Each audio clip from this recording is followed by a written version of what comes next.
Drama की starting में हम यहाँ पर शाओ को देखते हैं जो कि हॉस्पिटल गई होती है अपना चेकअप करवाने के लिए। और तो यहाँ पर डॉक्टर यानी कि वो गायनेकोलॉजिस्ट उसे बता रही होती है कि वो प्रेग्नेंट है। अन्य बात सुनते ही यहाँ पर उसे उसकी बातों पर यकीन बिल्कुल नहीं होता क्योंकि रिसेंटली उसका डाइवोर्स हुआ था। फिर बाद में हमें कुछ समय पहले का सीन बताया जाता है जहाँ पर शाओ को उसका हस्बैंड और उसकी मदर इन लॉ धक्के मारकर घर से बाहर निकाल रही थी क्योंकि उनके अकॉर्डिंग शाओ इनफर्टाइल है और वो प्रेग्नेंट नहीं हो सकती। शाओ यहाँ पर अपनी मदर इन लॉ को समझाने की बहुत कोशिश करती है कि प्रॉब्लम उसमें नहीं है, वो हॉस्पिटल जाकर चेकअप करवा कर भी आई है, वो इनफर्टाइल नहीं है। यहाँ पर उसके हस्बैंड को बहुत गुस्सा आ जाता है, वो कहने लग जाता है तो तुम्हें क्या लगता है तुम इनफर्टाइल नहीं हो तो क्या प्रॉब्लम मुझ में है? मुझ में प्रॉब्लम तो हो ही नहीं सकती। एंड एज अ मैन यहाँ पर वो अपनी प्रॉब्लम को एक्सेप्ट करने के लिए रेडी होगा ही नहीं। एंड दूसरे यहाँ पर उसकी मदर इन लॉ उसका सारा सामान घर से निकाल कर बाहर फेंक देती है, कहते कि जब से तुम हमारे घर पर आई हो तब से हमारे घर पर कोई प्रगति हो ही नहीं रही है और मेरा बेटा बेचारा अब वो तुमसे भी थक गया है। एंड यहाँ पर वो अपने बेटे को बताने लग जाती है कि वो बहुत जल्दी उसकी शादी करवाने वाली है। यहाँ पर उसका हस्बैंड क्लियर कर देता है कि अब से मैं तुम्हारा हस्बैंड नहीं हूँ और हमारा डिवोर्स हो चुका है। फिर बाद में यहाँ पर वो लोग घर का दरवाज़ा तक बंद कर देते हैं। फिर बाद में यहाँ से शाओ जाने लग जाती है जहाँ पर हमें बताया जाता है कि कॉलेज में भी उसे बुली कर लिया जाता था क्योंकि शाओ की जो शादी है वो बहुत जल्दी हो गई थी और उसकी शादी उसी के पेरेंट्स से करवाई थी पैसों के लिए। एंड यहाँ पर इन सारी चीज़ों की वजह से वो बेचारी अपनी स्टडीज़ को भी कंटिन्यू नहीं कर पाई। अब उसके पास कहीं जाने का ऑप्शन बचता ही नहीं है, वो अपने खुद के घर भी नहीं जा सकती। तो वो यहाँ पर वो सोचने पड़ जाती है कि उसे कैसे भी करके पैसे अर्न करने होंगे जिस वजह से वो अपनी स्टडीज़ को वापस से रीस्टार्ट कर सके। फिर इसके बाद में हम यहाँ पर हमारे मेन लीड हान को देखते हैं जहाँ पर उसका ड्राइवर उसे याद दिला रहा होता है कि अकॉर्डिंग टू आपकी फैमिली की जीन अगर आपने 30 की उम्र के पहले आपने अगर शादी कर अपने डीएनए को आगे फॉरवर्ड नहीं किया तो फिर यहाँ पर 30 के बाद आप ऐसे भी इनफर्टाइल होने वाले हो जहाँ पर आप फिर किसी भी अपने ऑफ स्प्रिंग को आगे लेकर नहीं बढ़ सकते। यहाँ पर हंस सोचने पड़ जाता है कि वो जो कुछ भी कर ले उसे किसी लड़की को अट्रैक्शन होता ही नहीं है। फिर हम यहाँ पर शाओ की फ्रेंड सिया को देखते हैं जो कि इसे अपने यहाँ पर वर्क प्लेस पर लेकर आ जाती है जो कि एक मसाज सेंटर होता है। यहाँ पर शाओ श्योर नहीं थी कि उसे यहाँ पर जॉब मिलेगी भी या फिर नहीं, या फिर ये जॉब इसके लिए सूटेबल भी होगा या फिर नहीं।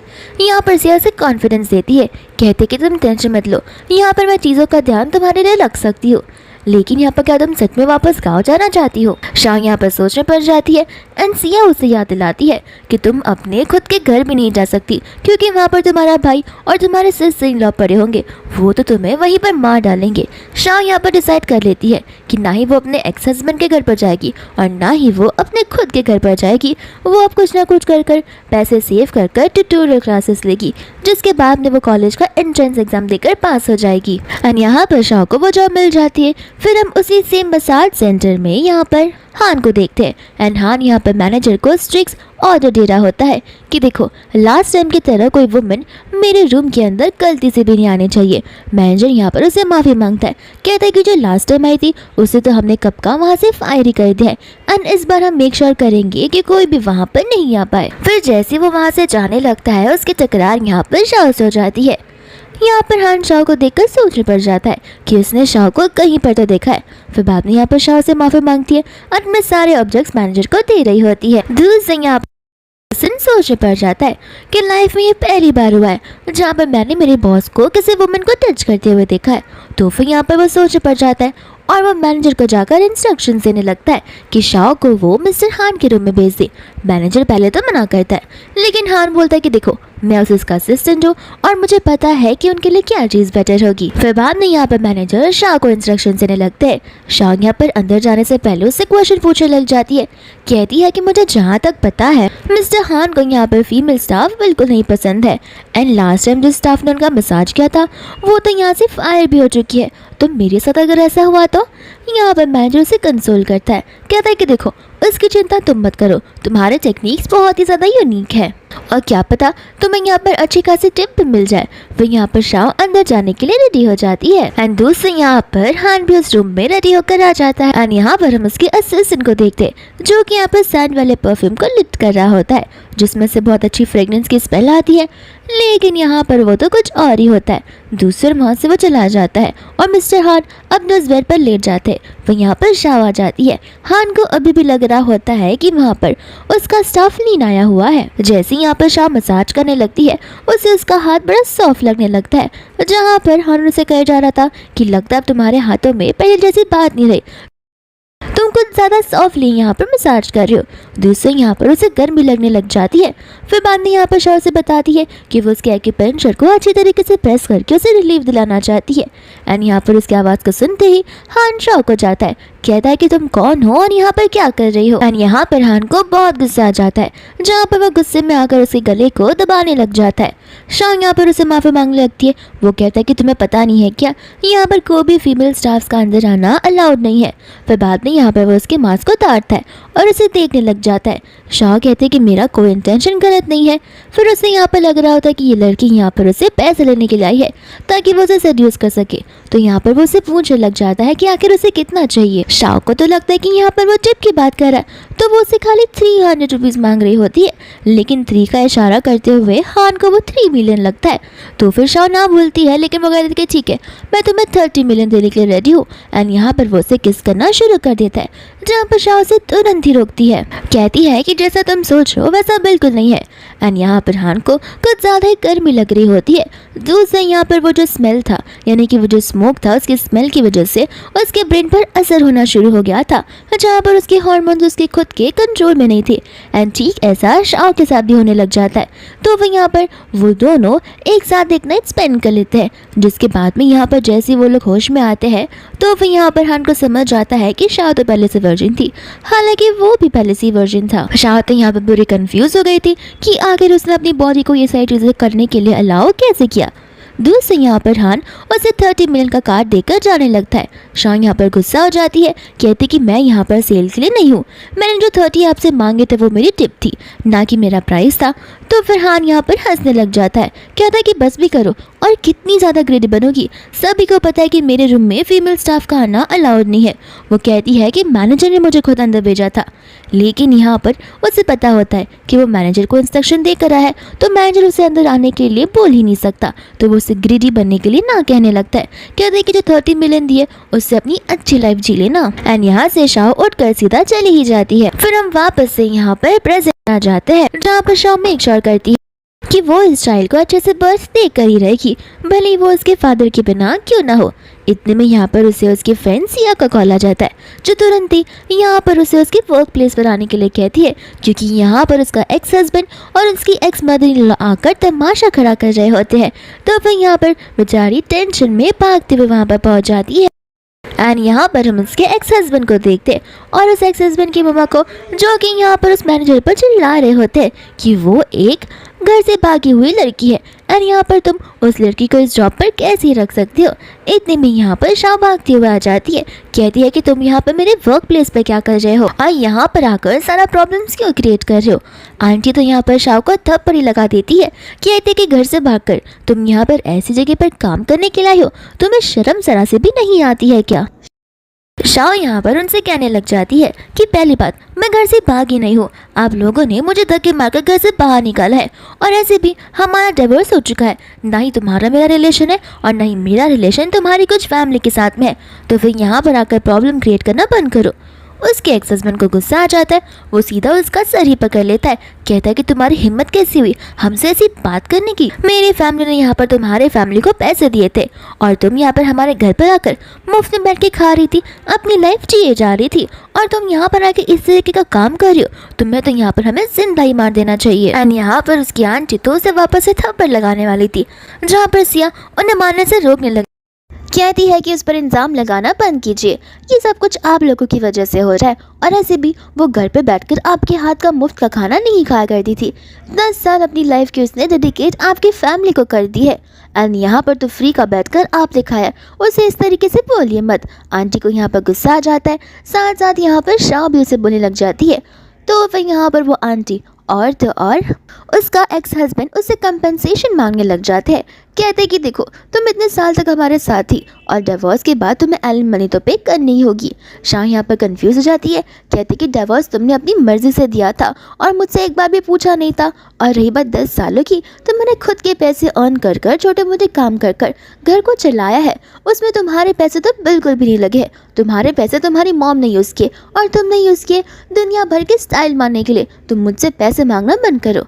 यहाँ पर उसके एक्स हस्बैंड को गुस्सा आ जाता है, जो कहता है कि देखो डिवोर्स तो हो चुका, लेकिन अब तुम्हें वापस से शादी कर कर मेरे साथ मेरे घर पर आना ही होगा। शाह कहती कि देखो मुझे अच्छे से पता है तुम वापस मुझे घर लेकर जाकर मुझसे काम करवाओगे ताकि घर की एक नौकरानी तुम्हें मिल जाए जहाँ से तुम्हारे पास फ्री पैसे आने लगे तुम्हारे खाने पीने के लिए। लेकिन अगर ऐसा ही है तो बाहर जाकर खुद काम करो और खुद अर्न कर कर घर को चलाओ, न कि मेरा इस्तेमाल करो। आंटी को यहाँ पर गुस्सा आ जाता है। कहती है कि बड़ी बड़ी बातें करना बंद करो। एक तो 10 सालों में तुम मुझे ना एक ग्रैंडसन और ना ही एक ग्रैंड डॉटर दे पाई हो। सारी की सारी कमियां तुम में थी, लेकिन फिर भी हम यहाँ पर तुम्हें घर पर रख रहे थे, वही बहुत बड़ी बात है। सिया यहाँ पर आंटी पर चिल्लाने लगती है। कहती है कि कमियां मेरी फ्रेंड में नहीं तुम्हारे खुद के बेटे में थी। तुम देख सकती हो कि यहाँ पर शाह प्रेग्नेंट है। एंड शाह को प्रेग्नेंट देख वो दोनों के दोनों शॉक हो जाते हैं। एंड फिर दूसरा हम यहाँ पर देखते हैं हान को और इसकी पूरी फैमिली को। जिस हम उसकी मॉम को देखते, उसकी ग्रैंड मदर को देखते, साथ ही साथ उसकी ग्रेट ग्रैंड मदर को भी देखते हैं। और यहाँ पर उसकी मॉम ऐसा नाटक करती है कि जैसे वो बहुत बीमार है। वो कहने लग जाती है ये लगता तुम हमारी फैमिली के आखिरी वंशज रहोगे, क्योंकि यहाँ पर तुम शादी करने के लिए रेडी हो ही नहीं। दूसरा यहाँ पर हान को शाह की याद आ रही होती है, जिसके साथ यहाँ पर उसने नाइट स्पेंड किया हुआ था। लेकिन यहाँ पर वो बिना कुछ जवाब दिए वहाँ से तुरंत ही भाग पड़ता है। एंड यहाँ पर असिस्टेंट उन्हें 3 मंथ्स के पहले की बात याद दिलाता है कि एक्चुअली मिस्टर हान रिलेशनशिप में थे और उस लड़के के साथ उन्होंने नाइट भी स्पेंड की थी। यहाँ पर वो तीनों की तीनों आंटियाँ बड़ी खुश हो जाती है। कहती है कि देखो कुछ भी कर कर उस लड़की को ढूंढ निकालो एंड देखना कि उस लड़की के पास अच्छे मैनर्स हो, बस हमें और कुछ भी नहीं चाहिए। हम यहाँ पर उसके लिए ढेर सारे गिफ्ट्स प्रिपेयर कर रखें और तर हम उसे यहाँ पर हमारे घर की रानी बनाकर रखेंगे। और यहाँ पर असिस्टेंट खुशी खुशी शाह को ढूंढने के लिए निकल पड़ता है।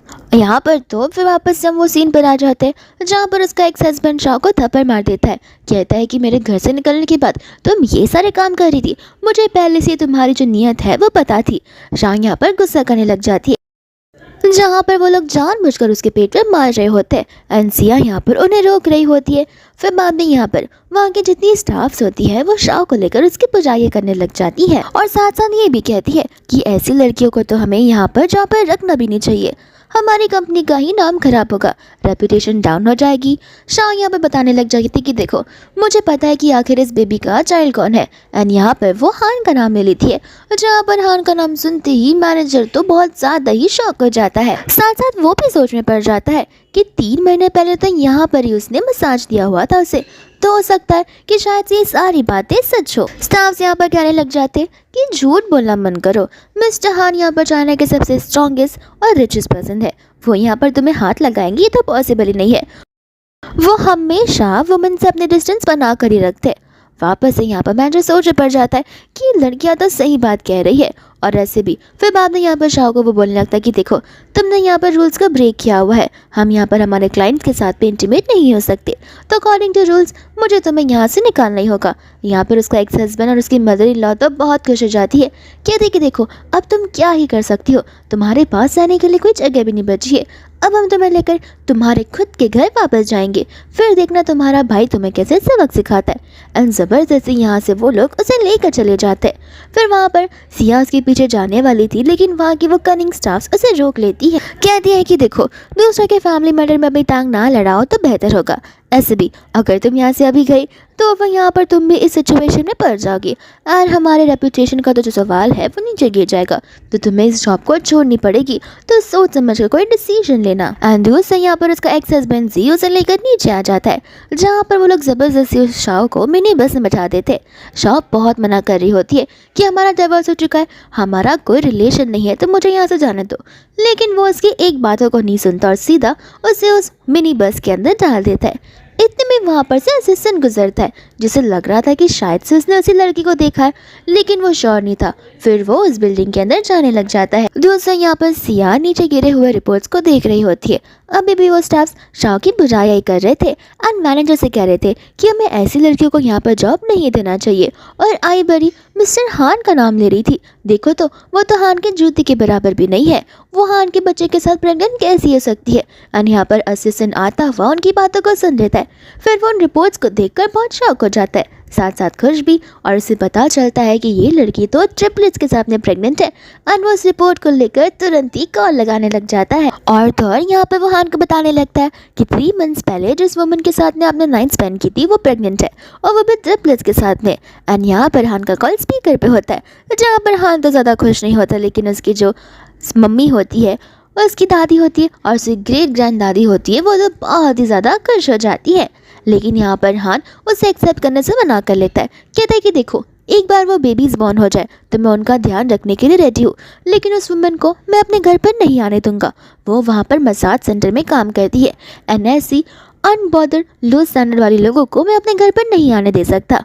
ये बात सुनते उन तीनों आंटियों को गुस्सा आ जाता है और वो फ़ोन को ले लेती है। कहती है कि देखो, हमें उससे कुछ फ़र्क नहीं पड़ता, वो लड़की हमारे लिए बहुत ही ज़्यादा प्रीशियस है, जा जाकर उसे ढूंढो एंड मेक श्योर करना उसके पेट में जो बेबी है वो किसी और का नहीं बल्कि हान का ही हो। फिर दोस्त हम यहाँ पर देखते हैं ज़ीक और उसकी मॉम को, जो यहाँ पर शाह को लेकर उसके प्लेस पर आ जाती है। और यहाँ पर उसकी मॉम सभी लोगों को बताने लग जाती है कि ध्यान से देखिए इस लड़की को, 10 साल तक ये मेरे बेटे के साथ में एक शादी वाले रिलेशन में थी, लेकिन कभी भी वो प्रेग्नेंट नहीं हुई।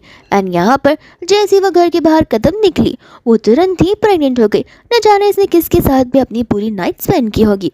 दूसरा यहाँ पर जी भी सभी को बता रहा होता है कि हाँ, वो हमारे घर से 3 महीने पहले भागी थी, सारे के सारे पैसे लेकर। मुझे लगता है कि अपने लवर के पास ही भागी होगी। और तो यहाँ पर ये लो स्टैंडर्ड जैसे मसाज वाला काम करती है, तो कहीं इसने अपने किसी क्लाइंट के साथ में मुँह काला ना कर लिया हो।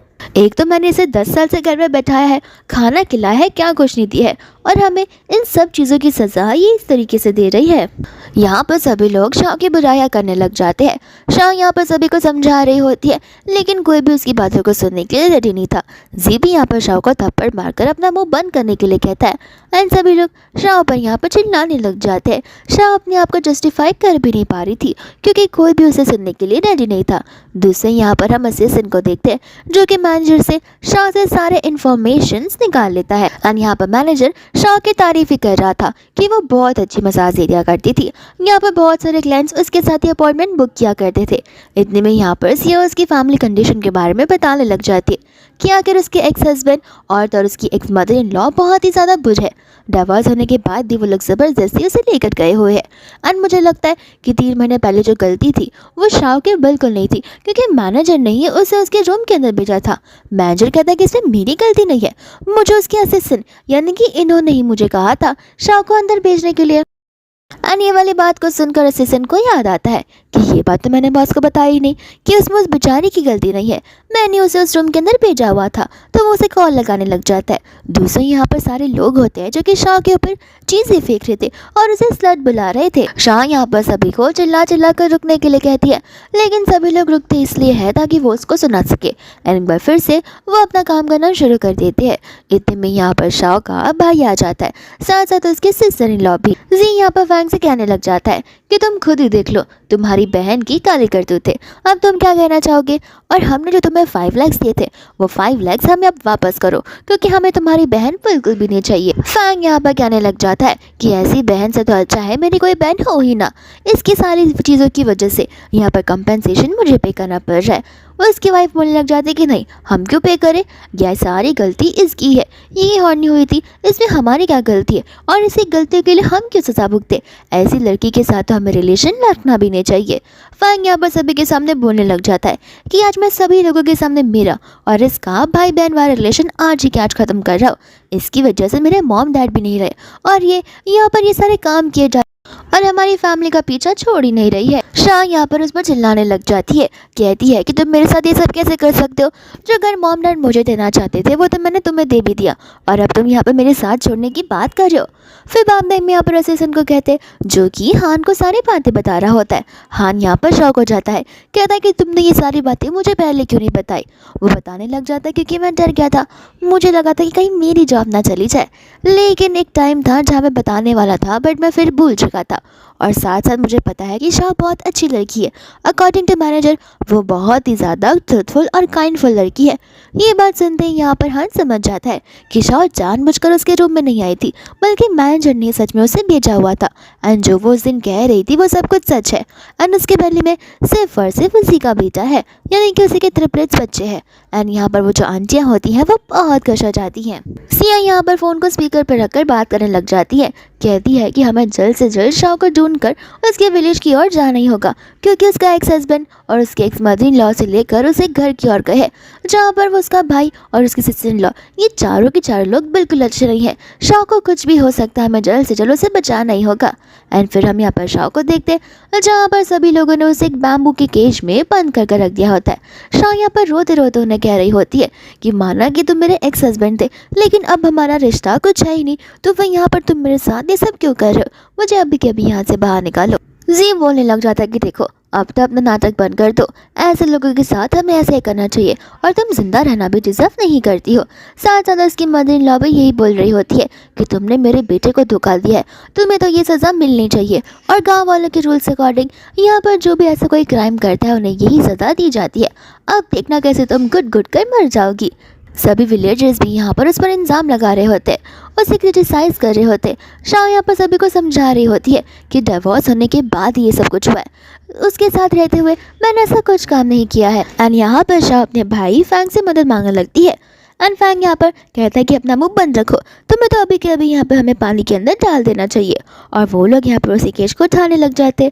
दोस्तों यहाँ पर शाह का जो स्टमक पेन है वो और भी ज़्यादा बढ़ने लग जाता है। एंड वो लोग उसके केज को उठाकर पानी में फेंक ही रहे थे कि इतने में वहाँ पर हान अपने बॉडीगार्ड्स के साथ में आ जाता है और उन सभी को वहीं पर रुकने के लिए कह देता है। जी यहाँ पर उसकी आइडेंटिटी को जानता नहीं था कि वो हान है। एंड यहाँ पर वो कहने लग जाता है तो तुम ही हो इसके साइड लेवर जिसके साथ में उसने अपना मुंह काला किया, तुम्हें तो इसके साथ हमें इस केज के अंदर डाल देना चाहिए और तुम दोनों को पानी में डालकर डुबाकर जिंदा मार देना चाहिए।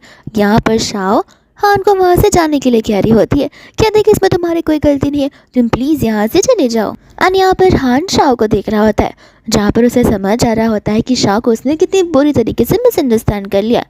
इसके बाद में यहाँ पर जिक्र आने लग जाता है कि अभी मुझे तुम्हें यहाँ पर समझाना ही होगा और तुम्हारी लवर का कितना अच्छा साइड दिख रहा है, वो तुम्हारी जान बचाने की कोशिश कर रही है। अगर मेरे पास गन होती तो मैं तुम दोनों को गन से उड़ा देता।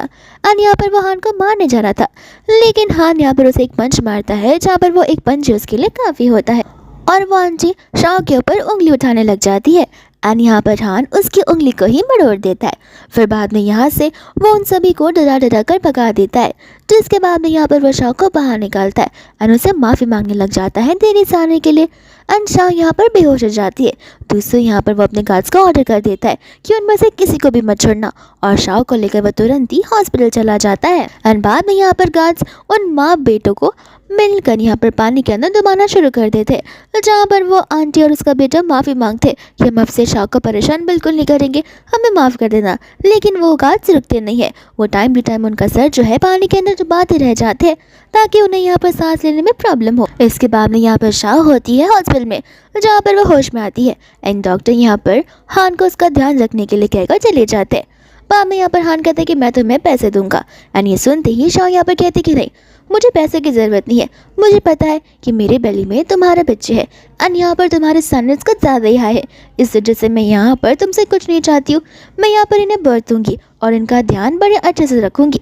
अब मैं तुम्हें आकर ना ही हरास करूँगी और ना ही कोई प्रॉब्लम दूँगी, मैं शांति से अपनी लाइफ को जीना चाहती हूँ। हान कहता है कि तुम मुझे मिसअंडरस्टैंड कर रही हो, मेरा कहने का मतलब ये नहीं है कि तुम बेबी को अबॉर्ट कर दो, तुम बेबी को जन्म दो और अब से मैं तुम्हारा ध्यान रखने वाला हूँ और तुम मेरी फैमिली के साथ रहने के लिए आने वाली हो।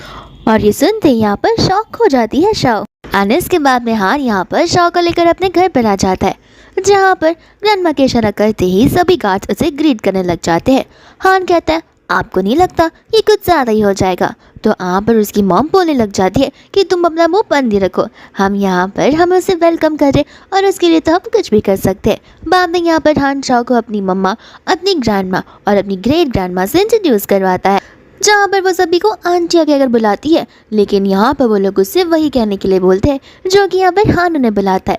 फिर बाद में वो लोग यहाँ पर उसकी ब्यूटी की तारीफ करते हैं और उसे जल्द से जल्द अंदर लेकर चले जाते हैं। एंड यहाँ पर वो तीनों लोग शाह को उसका घर दिखाने लगते हैं। कहते कि देखो अब से ये तुम्हारे घर है, तुम जहाँ चाहो वहाँ घूम सकती हो, जो चाहिए वो ले सकती हो, जो खाना है वो खा सकती हो। यहाँ पर हान भी शाह से कहता है कि अगर तुम्हें किसी भी चीज़ की ज़रूरत पड़ेगी तो तुम मुझे पूछ सकती हो। एंड यहाँ पर हान से ज़्यादा खुश तो वो तीनों आंटियाँ होती है, जहाँ पर वो एक्साइटेड में शाह को उसका रूम दिखाने के लिए ले जाती है। एंड बाद में यहाँ पर वो लोग उसे लेकर मास्टर बेडरूम में आ जाते हैं।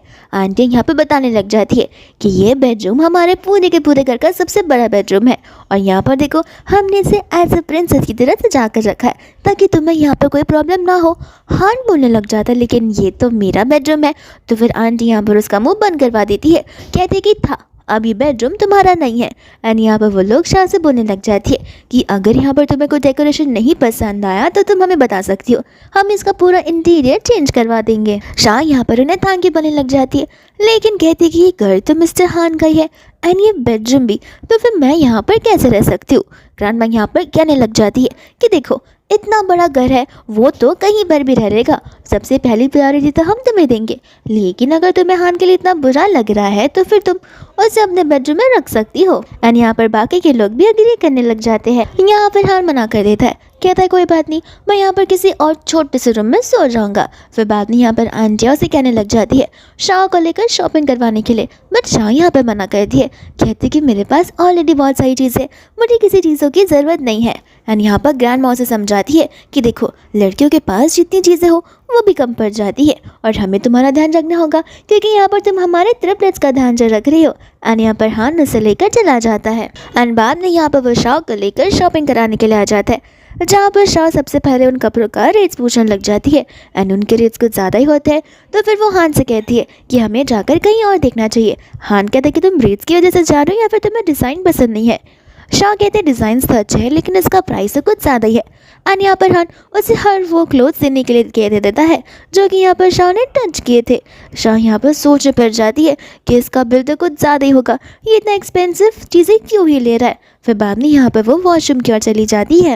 एंड शाह यहाँ से जब वापस आ रही होती है तो उसे एक शोरूम दिखता है जिसके अंदर बहुत ही ज़्यादा ब्यूटीफुल हिल्स रखे हुए थे। एंड यहाँ पर उसे वो बड़ा पसंद आता है। दूसरे वहाँ की जो स्टाफ होती है वो कुछ ज़्यादा ही रूड थी। वो शाह को बोलने लग जाती है कि उस हील पर नज़र मत डालो, तुम जैसे पुअर लोग तो उससे देखना भी डिजर्व नहीं करते हो। एंड यहाँ पर वो शाह को धक्का देती है, जहाँ पर शाह गिरने वाली थी, लेकिन इतने में वहाँ पर हान आ जाता है और हान को देखते ही यहाँ पर वो स्टाफ हान से माफ़ी मांगने लगती है। हान कहता है कि तुम मुझसे क्यों माफ़ी मांग रही हो, तुमने मेरी वाइफ के साथ में मिसबिहेव किया है, तुम्हें माफ़ी तो उससे मांगनी चाहिए, और रही बात इस हील्स की तो फिर ये तो मुझे अभी के अभी ला कर दे रही हो। शाह यहाँ पर उस हील्स को लेने से मना कर देती है, कहती है कि मैं प्रेग्नेंट हूँ और मैं ये पहन नहीं सकती। यहाँ पर हान उसे लेकर अंदर चला जाता है। शाह कहती है कि देखो जो कुछ भी हुआ हमें उसे भूल जाना चाहिए, ऐसे भी पहले भी ये सब कुछ हुआ करता था एंड मुझे इन चीज़ों की आदत है। एंड यहाँ पर हान उसे अपने इस बर्ताव को चेंज करने के लिए कहता है, बोलता है कि ऐसी चीज़ों की आदत ना डालो तो बेहतर होगा, अब से तुम सारी चीज़ें चेंज करने वाली हो। ये सुनकर यहाँ पर शाह को कुछ समझ नहीं आता। इतने में ही वो स्टाफ वहाँ पर वो हील्स को लेकर आ जाती है, तो फिर यहाँ पर वो हील्स को लेकर अपने हाथों से पहनाने लगता है।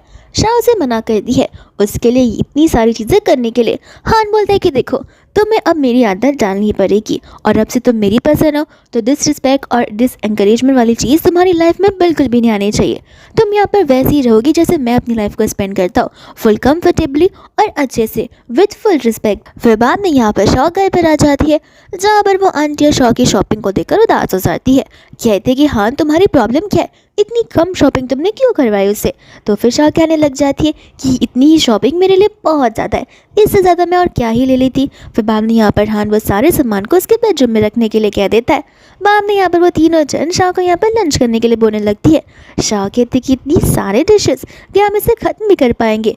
आंटी कहती कि देखो उससे फ़र्क नहीं पड़ता, मुझे पता नहीं था कि तुम्हें क्या पसंद होगा, इसलिए मैंने यहाँ पर स्टाफ से कहकर सबसे अच्छी अच्छी डिशेस मंगवा ली है जो कि यहाँ पर प्रेग्नेंट वुमेन के लिए बहुत ज़्यादा हेल्दी होती है। तुम आकर इसे टेस्ट तो करो, तुम्हें बहुत पसंद आएगा।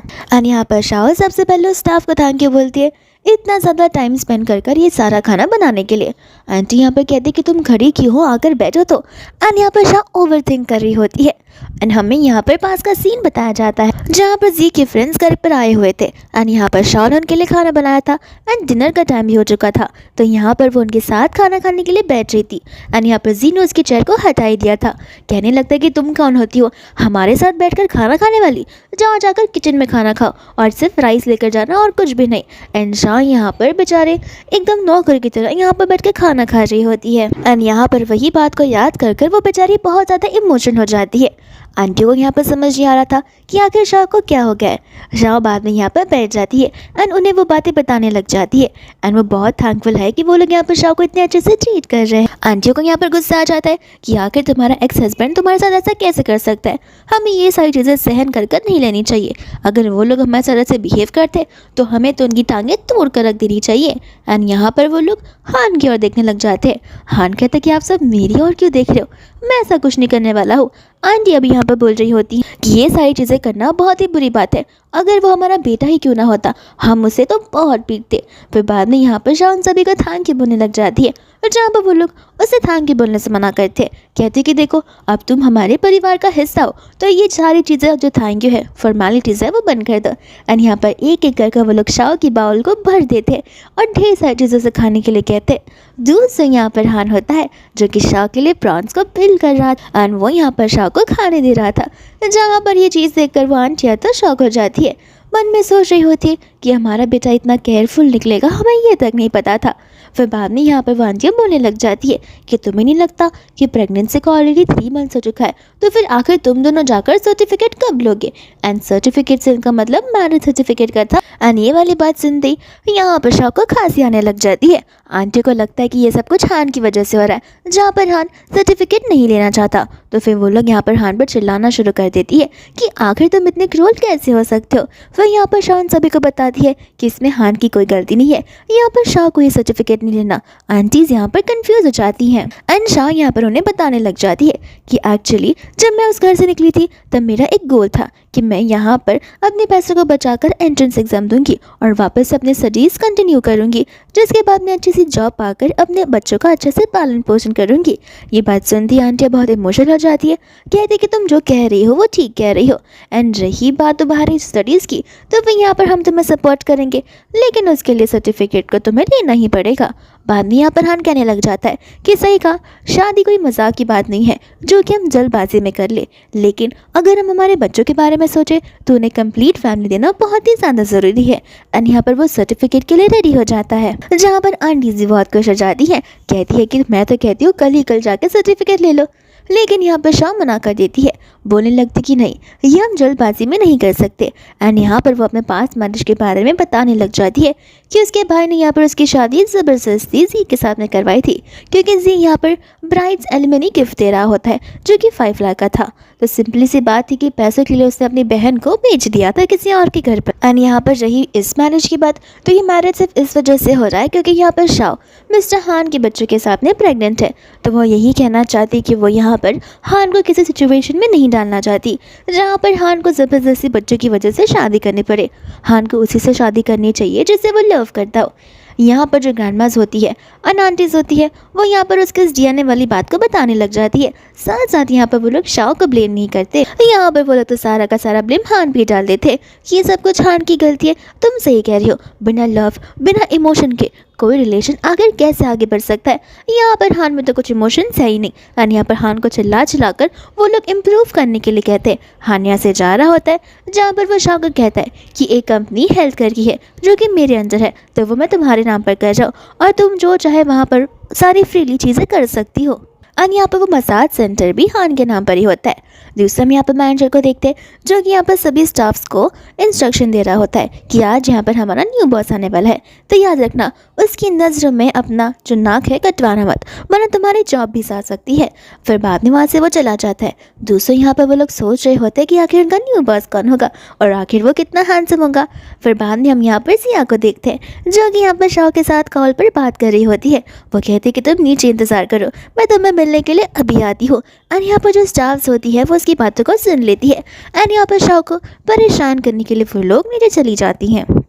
एंड यहाँ पर वो लोग शाह को बुली करना शुरू कर देती हैं, कहते हैं कि तुम में लगता है ज़रा से भी शर्म बची नहीं है कि तुम वापस से अपना मुंह उठाकर यहाँ पर आ गई हो। तुम्हें क्या लगता है यहाँ पर वो लोग तुम्हें वापस से जॉब दे देंगे? और यहाँ पर वो लोग शाह को धक्का मारते। दूसरी यहाँ पर शाह उस फोटो को ढूंढने लग जाती है, लेकिन यहाँ पर वो जो फोटो थी वो उस स्टाफ मीन के पास में थी, जहाँ पर उस फोटो के अंदर शाह के मॉम डैड थे। यहाँ पर शाह ने वो फोटो वापस लौटाने के लिए कहती है, लेकिन मीन ठहरी बहुत बुरे इंसान, यानी कि मीन इंसान ही। एंड यहाँ पर वो उस फोटो को देने के लिए रेडी थी ही नहीं। कहते कि अगर तुम्हें ये फोटो चाहिए तो नील डाउन कर कर माफ़ी मांगो और बैक कर कर फोटो को ले लो। लेकिन शाह यहाँ पर ऐसा करने से मना करती है, जहाँ पर मीन उस फोटो को उस पानी के अंदर डाल देती है जो कि बहुत ही ज़्यादा गर्म था। एंड यहाँ पर शाह उस पर गुस्सा कर कर उस फोटो को लेने लग जाती है। एंड मीन यहाँ पर उसे ढकेल भी देती है। बाद में यहाँ पर वो लोग उसे कहने लग जाते हैं। जाते जाते यहाँ पर वो लोग शाह को कह रहे होते हैं कि देखना, आज से तुम्हें यहाँ से बाहर निकलना ही पड़ेगा और ऐसे भी तुम्हें फायर कर दिया गया है। शाह यहाँ पर उन्हें गुस्से में कहने लग जाती है कि मुझे यहाँ से कोई फायर नहीं कर सकता, और अगर मैं फायर हुई भी नहीं हूँ, फायर जो आज हो रहा है वो तुम दोनों हो। ये बात सुनते ही यहाँ पर वो लोग को ये सारी चीज़ें मजाक लगने लग जाती है। वो लोग कहते कि क्या तुमने जो कुछ भी कहा हमें वो सुनाई ही नहीं दिया। शाह कहते कोई बात नहीं, मैं अपनी बात को रिपीट भी नहीं करने वाली हूँ, मैं बस इतना कहूँगी तो अपना सामान पैक कर और यहाँ से निकल चलो। यहाँ पर उन्हें लग रहा होता है कि शाह यहाँ पर उनके साथ मजाक कर रही है। वो लोग कहने लग जाते कि देखो, तुम कोई नहीं होते हो डिसाइड करने वाली कि हमें यहाँ से जाना चाहिए या फिर रहना चाहिए। ये तो तुम्हें आज यहाँ से निकाल रहे, तो ये मत सुनो कि हमें बोनस में तुम्हारे साथ निकाल रहे।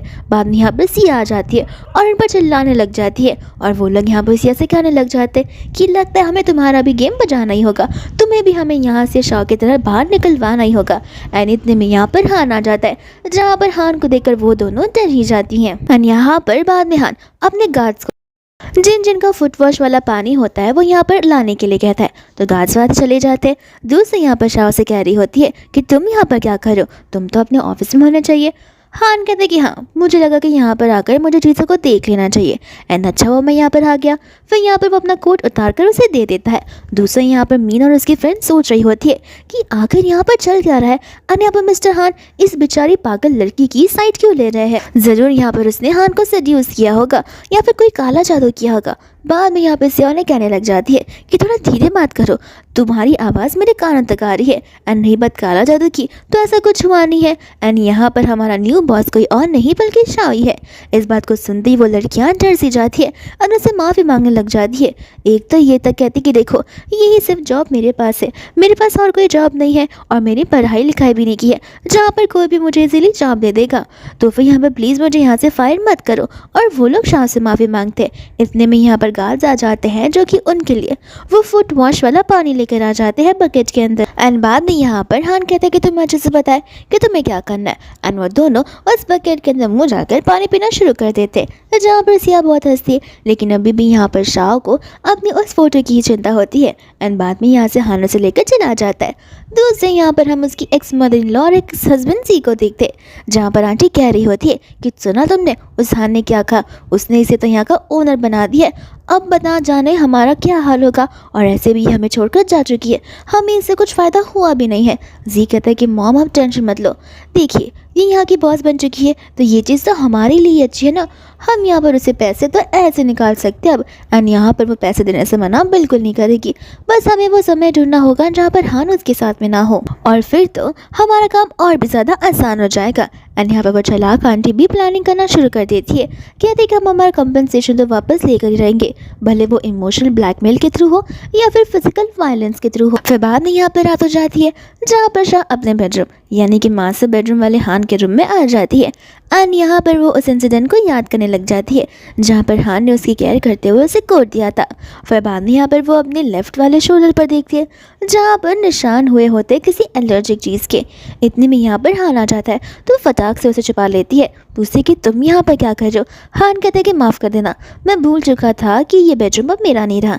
एंड यहाँ पर शाह को लगता है कि वो जा रहा है, लेकिन वो तो यहाँ पर डोर को लॉक कर देता है और उसे अपने स्लीव्स को निकालने के लिए कहता है। शाह यहाँ पर साफ साफ मना कर देती है, कहती है कि देखो मैं प्रेग्नेंट वुमेन हूँ, तुम मेरे साथ ये सब नहीं कर सकते।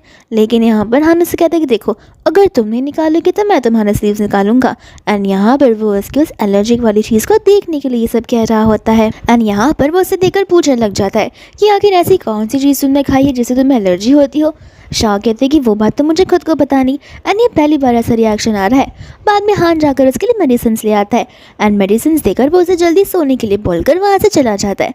एंड शाह को अभी भी यहाँ पर समझ में आ रहा होता है कि आखिर वो उसकी कितनी फिक्र कर रहा है। एंड बाद में यहाँ पर वो उसे खाती नहीं है, उसे टेबल पर रख देती है। दूसरा यहाँ पर हान था जो कि नीचे लिविंग रूम में बैठकर मैगजीन्स को पढ़ रहा था। इतने में यहाँ पर शाह को उसकी आवाज़ आती है, तो वो तुरंत ही ऊपर चला जाता है। देखता है कि शाह यहाँ पर उस शोल्डर पर इचिंग कर रही होती है, एंड दूसरे यहाँ पर शाह ने मेडिसिन नहीं लिए थे। वो उस पर गुस्सा करने लग जाता है कि आखिर तुमने मेडिसिन क्यों नहीं लिए हैं। एंड यहाँ पर शाह उसे बताने लग जाती है कि वो प्रेग्नेंट है, एंड कोई भी तरीके का मेडिसिन लेना उसकी बेबीज़ के लिए अच्छा नहीं होगा, उनकी लाइफ को रिस्क में डाल सकता है।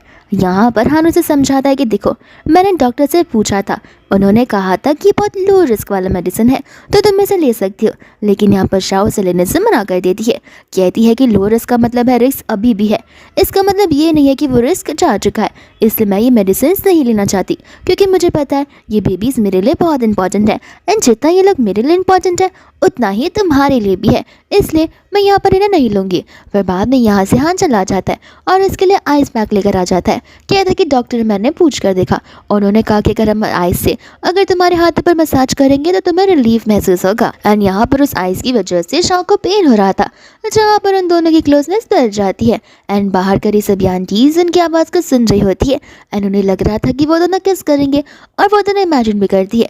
लेकिन यहाँ पर उनकी आवाज़ तो अंदर तक जा रही थी, जहाँ पर शाह उनकी आवाज़ को सुनकर हंसने लग जाती है। एंड हान से कहती कि हमें जाकर उन्हें बताना होगा कि हमें पता है कि वो बाहर खड़ी होकर हमारी बातों को सुन रही हैं। एंड यहाँ पर हान जाकर दरवाजे को खोल लेता है। आंटीज यहाँ पर बहाने मारने लगती है कि हम तो बस यहाँ पर शाह को देखने के लाए थे। फिर बाद में यहाँ पर हान नीचे जाकर उन्हें सारी बातें बताने लग जाता है। आंटीज को यहाँ पर बहुत बुरा लगता है कि बेचारी को इस समय पे एलर्जी किस चीज़ से हो गई, हमें पता भी नहीं चला। यहाँ पर आंटी से कह रही होती है, लेकिन हमें तो समझ आ रहा है कि तुम उसकी कितनी फिक्र कर रहे हो, कहीं धीरे धीरे तुम्हें उससे प्यार तो नहीं हो गया। इतने में यहाँ पर शान की बातों को सुन रही होती है। हान कहता है कि ये सब पॉसिबल ही नहीं है।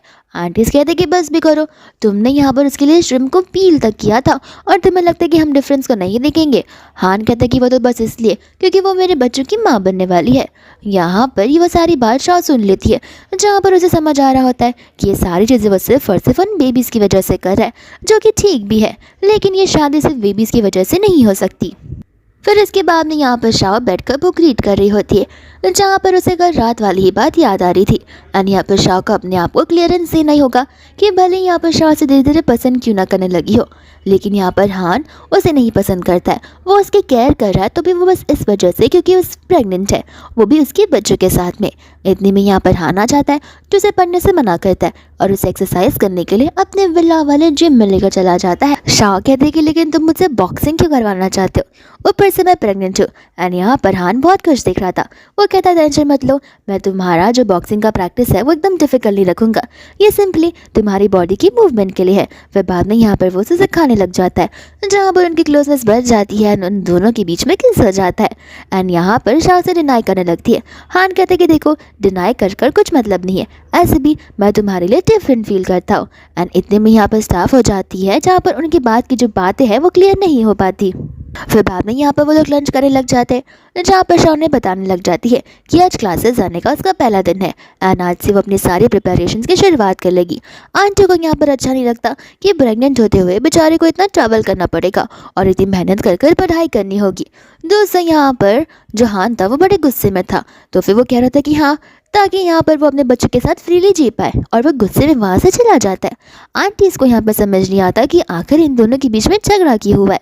फिर बाद में यहाँ से शाह चली जाती है, जहाँ पर वो अपने क्लासेस से बाहर निकल रही होती है, तो उसका एक्स हस्बैंड और उसकी एक्स मदर इन लॉ से परेशान करने के लिए आ जाते हैं वहाँ पर। और यहाँ पर वो लोग शाह को अपने साथ घर जाने के लिए कहते हैं, लेकिन यहाँ पर शाह कहीं पर भी जाने से साफ साफ मना कर देती है, जिसके बाद भी यहाँ पर आंटी को बहुत ज़्यादा गुस्सा आ जाता है, साथ साथ सी को भी। वो कहता है कि देखो, तुमने जो हमारे पैसे लिए थे वो तुरंत ही हमें वापस कर दो तो बेहतर होगा।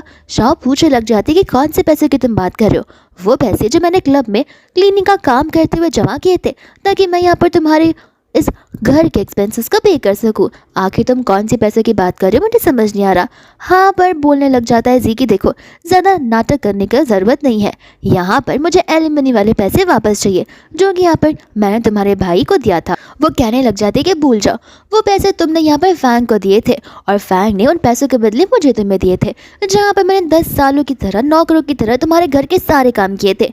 मैं पैसे लेकर आती थी जहाँ पर तुम लोग ऐशो की ज़िंदगी जीते थे, लेकिन अब बस अब ऐसा नहीं होगा। आंटी यहाँ पर कहती कि मुझे पता था तुम यहाँ पर पैसे देने के लिए हाँ बिल्कुल नहीं बोलने वाली हो, इसलिए मैं सारी प्रिपरेशंस करके आई हूँ। एंड यहाँ पर वो झोल उठाकर शाह को मार देती है, जहाँ पर शाह नीचे गिर जाती है। एंड बाद में यहाँ पर हान उसे मारने के लिए ज़बरदस्ती आगे बढ़ रहा होता है, जहाँ पर शाह बहुत ज़्यादा चिल्ला रही होती है। एंड इतने में वहाँ पर हान आकर उसे पंच मार देता है, जहाँ पर वो सभी गार्ड्स आकर उन्हें पकड़ लेते हैं। बाद में यहाँ पर शाह से वो कहने लग जाता है कि मैंने आज सुबह ही तुम्हें इतने मूव सिखाए थे, तुम उनमें से किसी का भी इस्तेमाल कर सकती थी इसे मजा चखाने के लिए। शाह कहते कि लेकिन मेरे पास तो ग्लव्स नहीं है। एंड यहाँ पर वो अपनी नेक टाई निकाल कर उसे हाथ में बांध देता है, जहाँ पर वो शाह को उसे मारने के लिए कहता है। एंड यहाँ पर शाह अपनी मूव्स का इस्तेमाल करते हुए उसे बहुत सारा मारती है। एंड यहाँ पर हान तो बहुत ज़्यादा प्राउड फील कर रहा होता है कि उसने शाह को बड़ी अच्छी ट्रेनिंग दी है। दूसरा यहाँ पर जी तो बोलने के लायक भी नहीं बचता। एंड यहाँ पर हान उसे पूछते कि ज़रा मुझे बताना कि तुमने कौन से हाथ से उसे टच करने की कोशिश की। एंड यहाँ पर जी उसे कुछ जवाब नहीं रहा था, तो फिर हान कहते कि ठीक है, मैं ज्यूम करता हूँ कि वो दोनों हाथ था। एंड वो उन हाथों पर अपना पैर जोर से कुचलना शुरू कर देता है, जहाँ पर आंटी चिल्ला कर शाह से माफ़ी मांगती है, कहती कि प्लीज़ मेरे बच्चे को छोड़ दो। लेकिन यहाँ पर शाह कुछ भी करने से साफ मना कर देती है। आंटी कहती कि देखो जो कुछ भी हो वो तुम्हारा एक्स हस्बैंड है, तुम दोनों 10 साल तक साथ में रहे हो तो तुम हमारे लिए इतना तो कर ही सकती हो, और ऐसी वो कितना ज़्यादा पेन में है। शाह कहते कि तो इसमें मैं क्या करूँ, 10 साल तक मैं तुम्हारे साथ पेन में थी, तुम दोनों मिलकर मुझे बुली किया करते थे। आज जो मैंने जी के साथ किया है वो मुझे 10 साल पहले ही कर देना चाहिए था, और फैंग के साथ भी, तो इस सिचुएशन में मैं कभी भी नहीं पड़ती। फिर बाद में यहाँ से वो लोग जाने लग जाते हैं। फिर बाद में यहाँ पर वो दोनों कार में बैठे होते हैं, जहाँ पर समझ आ रहा था कि उन दोनों के बीच बहुत ऑकवर्ड साइलेंस है। हान यहाँ पर उसे माफ़ी मांगने लगता है। शाह कहते हैं कोई बात नहीं, ऐसे भी मुझे किसी चीज़ को लेकर रिग्रेट नहीं है। एंड जैसे वो उसे किस करने के लिए आगे बढ़ता है, शाह तो वहाँ से कहते कि मैं दूसरी कार में चली जाऊँगी। एंड बाद में यहाँ पर हान को शीन का कॉल आ जाता है, जो उसे कहती है कि मैं वापस आ गई हूँ। एंड बाद में हम यहाँ पर शाह को देखते हैं, जो कि बड़े प्यार से केक को डेकोरेट कर रही होती है, और ये केक उसी ने बनाया होता है। एंड यहाँ पर वो केक लेकर उसके ऑफिस की चली जाती है। उसे लग रहा था कि उसे ये केक बड़ा पसंद आएगा। एंड यहाँ पर शीन होती है जो उसे अंदर जाने नहीं देती, कहती कि जो भी है मुझे दे सकती हो, मैं यहाँ पर ये हान को दे दूंगी। शाह कहती कि नहीं, मुझे उन्हें सामने से ये सब कुछ देना है। एंड यहाँ पर सभी लोग उसकी बुझाया करने लग जाते हैं, कहते कि इसकी हिम्मत तो देखो कितनी ज़्यादा है, यहाँ पर मिस्टर हान के फियांसे के साथ में इस तरीके से बात कर रही है। दूसरा यहाँ पर शीन उसके हाथ में से केक लेकर सीधा डस्टबिन के अंदर फेंक देती है, कहते कि वो ऐसी चीज़ें नहीं कहा करता। एंड तुम जैसे लोग यहाँ पर कैसे आ जाते मुझे समझ नहीं आ रहा। एंड शाह अभी भी इस चीज़ को लेकर ओवरथिंक कर रही थी। ये जो लड़की सामने खड़ी है जिसका नाम शीन है, वो हान के फियांसे ये बात उसे पता भी नहीं थी। फिर वो वहाँ से चली जाती है। उसके जाने के बाद यहाँ पर हान बाहर आता है, कहता है कि किस समय का ये शोर मच रहा है। शीन कहती कुछ नहीं, बस कोई लोग बाहर से आकर परेशान करने लग जाते हैं, लेकिन क्या तुम आज मेरे साथ मूवी के लिए चलोगे। हान यहाँ पर उसे मूवी के लिए साफ साफ मना कर देता है, कहता है कि देखो मेरी फियांसे है और वो प्रेग्नेंट है मेरे बच्चों के साथ में, और मैं तुम्हें वेडिंग पर ज़रूर इन्वाइट करूँगा, और मुझे तुम्हारे साथ बाहर जाने की कोई ज़रूरत नहीं है। यहाँ पर शीन को गुस्सा आ जाता है और उसका डाउट यहाँ पर चला जाता है शाह पे, तो वो अपने असिस्टेंट को कॉल कर शाह के बारे में इन्फॉर्मेशन निकालने के लिए सीधा कह ही देती है। फिर इसके बाद में यहाँ पर वो घर पर होती है, जहाँ पर वो अपने आप को समझा रही थी कि ऑलरेडी हान की यहाँ पर फियांसे, तो फिर उसे हान से दूरी बना कर रखनी चाहिए। इतने में यहाँ पर हान आ जाता है, जहाँ पर वो उसे माफ़ी मांगती है, कहती है कि मुझे पता नहीं था कि तुम केक्स को नहीं खाया करते हो। हान को पता नहीं होता कि वो वहाँ पर केक लेकर आई थी। फिर वो बताने लग जाते कि हाँ तुम्हारे फियांसे ने मुझे रोक दिया, और ऐसे भी मैंने अपनी लाइन्स को क्रॉस कर दिया, मुझे माफ़ कर देना, मैं कभी भी आगे से ऐसा नहीं करूँगी। हान को यहाँ पर समझ नहीं आ रहा होता कि आखिर शीन ने उसे ऐसा क्यों कहा कि वो उसकी फियांसे है, तो वो वहाँ से चला जाता है। दूसरा शाह को लग रहा होता है कि हान शायद से गुस्से में आ गया है। इतने में यहाँ पर शाह को कॉल आने लग जाता है अपनी ऑफिस से, जहाँ पर वो मैनेजर बता रहा होता है कि हमें यहाँ पर बहुत बड़ी डील मिली है, जहाँ पर हमारे 3 बेस्ट मसाजर्स को वहाँ पर जाना होगा, लेकिन यहाँ पर उनकी एक ही विश है और एक कंडीशन है कि यहाँ पर तुम भी जानी चाहिए, और तो हम उन तीनों को 5 मिलियन देने वाले हैं। ये सुनकर शाह हाँ कह देती है, लेकिन पहले तो उसने ना कहा था, बट मैनेजर बहुत ज़्यादा विश करता है एंड बहुत ज़्यादा इंसिस्ट करता है, तो शाह यहाँ पर रेडी हो जाती है। दस हम यहाँ पर बर्थडे पार्टी को देखते हैं जो कि शीन की होती है। एंड यहाँ पर शीन ने ये सारी चाल चली थी, जहाँ पर उसने 3 मसाजर्स को बुक किया हुआ था। एंड यहाँ पर शाह शीन को देखकर शॉक हो जाती है। एंड बाद में यहाँ पर सिया बोलने लग जाती है कि क्या तुम दोनों एक दूसरे को बहुत पहले से जानते हो। हो। एंड शाह यहाँ पर उसे बताती है कि वो मिस्टर हान की फियांसे। ये सुनते यहाँ पर सिया को शौक लग जाता है। बाद में यहाँ पर वो उन्हें बुलाने लग जाती है एंड कहती कि तुम तो प्रेग्नेंट हो, फिर भी यहाँ पर तुम काम कर रही हो। शाह कहते कि हाँ, मैं अभी उस स्टेज पर नहीं पहुंची हूँ जहाँ पर मैं मैटरनिटी लीव ले पाऊँ, और यहाँ पर आना मेरी रूल के अगेंस्ट नहीं था, इसलिए मैं यहाँ पर आ गई। दूसरे यहाँ पर वो उसे उसके पैर दबाने के लिए कहती है। जहाँ पर शाह उसके पैर पर मसाज करने लगती तो जानबूझकर शीन उसे पैरों से धक्का मार देती है एंड शाह यहाँ पर गिर जाती है और वह सभी लोगों के सामने यहाँ पर उसकी इंसल्ट करती है। शाह कहते कि देखो, मेरे साथ पंगा ना लो तो बेहतर होगा, मैं यहाँ पर मिस्टर हान की बेबी इसके साथ में प्रेग्नेंट हूँ। ये सुनते ही यहाँ पर उसका मजाक उड़ाने लगती है एंड सभी लोग कहते हैं कि मिस्टर हान और एक वुमन के साथ में रहेंगे, ये बात पर तो हम आग बंद कर कभी भरोसा नहीं कर सकते हैं। शीन कहते कोई बात नहीं, यहाँ पर मैंने तुम्हारे लिए एक स्पेशल लुक को प्रिपेयर किया है। एंड यहाँ पर वो उसका दोस्त वैंग होता है, जहाँ पर वैंग को वो इशारा करती है एंड वैंग यहाँ पर उसके साथ ज़बरदस्ती करने लग जाता है, जहाँ पर शाह को अच्छे से याद होता है जो कि उसे यहाँ पर हान ने सिखाया हुआ था। एंड यहाँ पर वो अपनी मूव्स का इस्तेमाल करते हुए वैंग को पंच और लात मार देती है। यहाँ पर शीन गुस्से में आकर उसके सर को पकड़ लेती है, तो फिर यहाँ पर शाह उसके मुंह पर पेपर स्प्रे मारकर वहाँ से भाग जाती है एंड भागते भागते यहाँ पर उसकी टकरान हान से हो जाती है। हान यहाँ पर उसे माफ़ी मांगता है और उसे उठाकर अंदर की ओर चला जाता है। यहाँ पर शीन उन्हें आने हुए देख लेती है एंड कहती है कि अब देखना, अब तो मैं इसे बिल्कुल नहीं छोड़ने वाली हूँ। सभी लोग यहाँ पर शॉक हो जाते हैं क्योंकि यहाँ पर हान जो है शॉक को अपनी गोद में लेकर आ रहा होता है, तो इस चीज़ से लोगों को समझ नहीं आ रहा होता कि आखिर क्या चल रहा है। ये चीज़ देखकर तो वैंग शॉक हो जाता है। वैंग कहता है कि लड़की तो नॉर्मल मसाजर है, यहाँ पर ये इसे लेकर क्यों आ रहा है, अगर मुझे कुछ भी हुआ तो शीन याद रखना, मैं तुम्हें नहीं छोड़ूंगा। वह में यहाँ पर वो शाह को लेकर बैठता है, उसे शूज़ पहनाता है, फिर उसे पूछता है कि ज़रा मुझे बताना कि तुम्हें किसने बुली किया है। शाह यहाँ पर डर रही होती है तो वो उसे डरने से मना करता है एंड बाद में यहाँ पर शाह वैंग की इशारा करती है। वैंग तो यहाँ पर पूरा घबरा ही जाता है, तो यहाँ पर वो उसे बहुत माफ़ी मांगता है, लेकिन यहाँ पर वो गार्ड को इशारा करता है और गार्ड यहाँ से उसे लेकर चले जाते उसकी प्राइवेट प्लेस पे, जहाँ पर उसकी बहुत ज़्यादा धुलाई होने वाली है। यहाँ पर शीन को लग रहा होता है कि हान उसके साइड जाएगा। वो उसे कहते हैं कि देखो, अब तो यहाँ पर आ ही गए तो बहुत जल्दी हमें सबको बतानी होगी कि हमारी एंगेजमेंट कब होने वाली है। हान यहाँ पर हंसने लग जाता है। यहाँ पर शाह बेचारी बहुत नर्वस थी एंड हान यहाँ पर सभी के सामने एंगेजमेंट और वेडिंग के बारे में बात करने लग जाता है कि वो बहुत जल्दी होने वाली है, लेकिन मेरी फियांसे अभी तक रेडी नहीं है।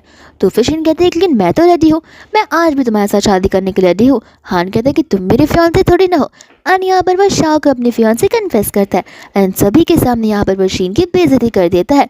शीन यहाँ पर कहते हैं कि तुम्हें पब्लिक में ये सब करना ज़रूरी है क्या। हान कहते हैं कि हाँ, तुमने पब्लिक में यहाँ पर मेरी फियांसे को इंसल्ट करने की कोशिश की है, तो तुम्हें क्यों लगता है कि मैं तुम्हें इतनी आसानी से जाने दूंगा।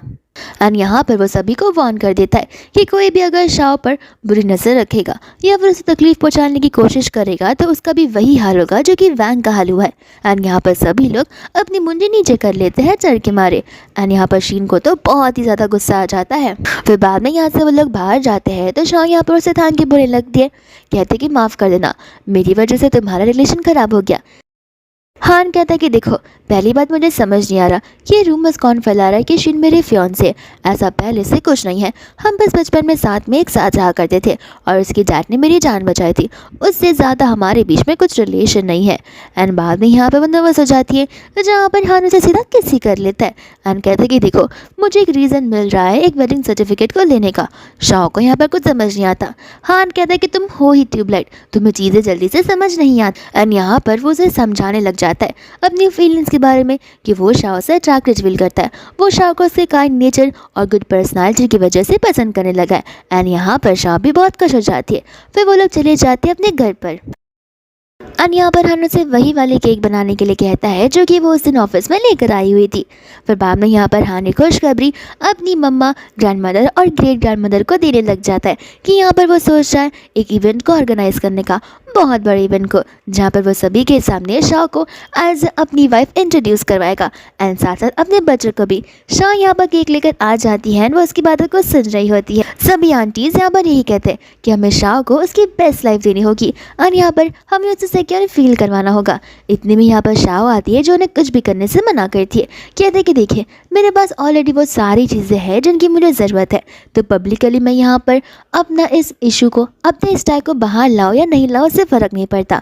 मुझे एक हैप्पी फैमिली चाहिए थी जो कि मुझे ऑलरेडी मिल चुकी है। आंटीज कहती है कि इसका मतलब ये है कि तुम हान को पसंद नहीं करती हो। हान यहाँ पर उसे बैठने के लिए जगह देता है। शाओ कहती है कि ऐसी कोई बात नहीं है। हान कहता है कि ऐसी बात है, तो फिर तुम यहाँ पर इस इवेंट को ऑर्गेनाइज करने के लिए मना क्यों कर रही हो? देखो ये सारी चीज़ें हमें करनी चाहिए एंड बहुत सारे लोगों को मिसअंडरस्टैंडिंग हो जाती है मुझे लेकर, क्योंकि यहाँ पर मैं कभी किसी वुमन के क्लोज नहीं गया हूँ। लेकिन आज मैं यहाँ पर सभी को बताना चाहता हूँ कि कोई वुमन अगर मुझसे क्लोज है तो वो सिर्फ और सिर्फ तुम ही हो। यहाँ पर आंटीज भी शाओ को कहने लगती है कि तुम हमें यहाँ पर इतने प्लेस देने वाली हो, हर एक बच्चे को हम रखेंगे, तो फिर हम तो तुम्हारे लिए इतना कर ही सकते हैं और तुम हमें मना बिल्कुल नहीं कर सकती। एंड यहाँ पर वो लोग प्लानिंग करना शुरू कर देते हैं। बाद में यहाँ पर शाओ हान को उसका केक ट्राई करने के लिए कहती है। एंड यहाँ पर हम हान की न्यू साइड को देखते हैं जहाँ पर रूड हान जब स्माइल भी नहीं क्या करता था, आज वो बहुत हैप्पीली हंस रहा होता है। फिर इसके बाद में यहाँ पर शाओ सो रही थी, जहाँ पर तीनों आंटीज डिस्कस कर रहे होते कि आखिर हमें शाओ को क्या गिफ्ट देना चाहिए। तो वो चले जाते हैं शाओ से पूछने के लिए। शाओ कहती कि देखिए ज़्यादा एक्सपेंसिव देने की ज़रूरत नहीं है, आप गिफ्ट्स के बदले प्लस ब्लेसिंग्स भी दे देंगी तो भी वो मेरे लिए और मेरे बच्चों के लिए और हान के लिए बहुत ज़्यादा है। शाओ यहाँ पर रेस्टरूम में होती है जहाँ पर वो सोचने पड़ जाती है कि ये फैमिली मेरे लिए क्या कुछ नहीं कर रही है, तो मुझे एटलीस्ट इस घर की क्लीनिंग तो करनी ही होगी। एंड यहाँ पर वो कपड़े धोकर सुखाने लग जाती है, जहाँ पर आंटीज़ को देखकर ये बिल्कुल अच्छा नहीं लगता। एंड यहाँ पर बैठकर वो उन्हें समझाने लग जाती है। दूसरा यहाँ पर कॉल आ जाता है हान को और वो लोग यहाँ पर हान को चिल्लाने लग जाती है। असिस्टेंट भी हान से पूछता है कि आखिर क्या हुआ। हान को खुद पता नहीं होता कि आखिर उसकी मॉम, उसकी ग्रैंड मॉम और उसकी ग्रेट ग्रैंड मॉम आखिर उसके ऊपर चिल्ला क्यों रही थी। दूसरा आंटीज यहाँ पर शाओ को समझा रही होती है कि ये सारा काम करने के लिए यहाँ पर हमने स्टाफ रखे, तुम्हें यहाँ पर ज़्यादा कुछ काम करने की ज़रूरत नहीं है। शाओ ने समझाने लगती है कि वो लोग शाओ की कितनी फिक्र करते, इसलिए बस शाओ चाहती थी कि वो भी उनके लिए कुछ करें।